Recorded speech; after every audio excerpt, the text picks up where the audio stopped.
सदियों पहले एक छोटे से गांव में रत्ना नाम की लड़की रहती थी। रत्ना सीधी सादी मगर गरीब लड़की थी। गांव के कुछ लोग उसकी मासूमियत का हमेशा फायदा उठाते थे। एक रात धोखे से वह उसे जंगल में अकेला छोड़ आए और वहीं जंगल में उसकी दर्दनाक मौत हो गई। उसे जंगली जानवर नोच नोच के खा गए। उस पल का दर्द इतना गहरा था कि उसकी आत्मा कभी शांत नहीं हो पाई। वह जंगल में मिट्टी और हवा में बस गई। धीरे धीरे लोगों ने अनुभव किया कि उस राह से गुजरने वाले यात्री को किसी अनदेखी आवाज की फुसफुसाहट सुनाई देती है। वो आवाज कोमल और विश्वास दिलाने वाली होती है। उधर मत जाओ, इस ओर से चले जाओ, यहाँ से जल्दी पहुंच जाओगे।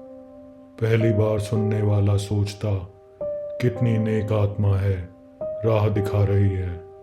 लेकिन यह छलावा था। जैसे ही वह अनजान लोग उस आवाज पर भरोसा करके गहरे जंगल में जाते, वहां अचानक हवा ठंडी हो जाती और पेड़ों की डालियां अजीब ढंग से हिलने लगती। चांदनी की हल्की सी रोशनी में उसका रूप सामने आता। काले बाल जमीन को छूते हुए, उल्टे पांव, होंठ फटे जैसे किसी ने चीर दिए हों, और उसकी काली आंखें जो अंधेरे में भरी हुई हों। वो यात्रियों को पकड़कर जमीन पे पटक देती। उनकी चीखों को पत्ते और हवा निकल जाते ताकि बाकी लोग कभी सुन ना सके। उसके बाद वे शरीर टुकड़ों में बढ़ जाते और जंगल में जंगली जानवरों की खुराक बन जाते। गांव वालों ने कई बार उपाय करने की कोशिश की, मंत्र, पूजा, बलि तक दी, पर आत्मा हर बार और शक्तिशाली होकर लौटती। कोई मौलवी कहता, जो अन्याय रत्ना के साथ हुआ उसकी जड़ मिटाए बिना ये आत्मा शांत नहीं होगी। मगर उस सच्चाई को कोई उजागर करने की हिम्मत नहीं जुटा पाता।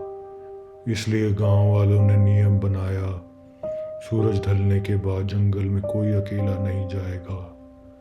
अगर किसी यात्री को कोई मीठी आवाज सुनाई दे तो बिना पीछे देखे सीधे अपनी मुख्य राह पर चलते रहना।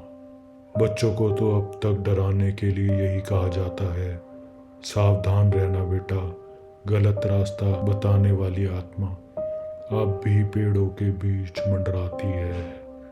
जिसका दिल डर से कांप जाता है, वह उसी को शिकार बनाती है।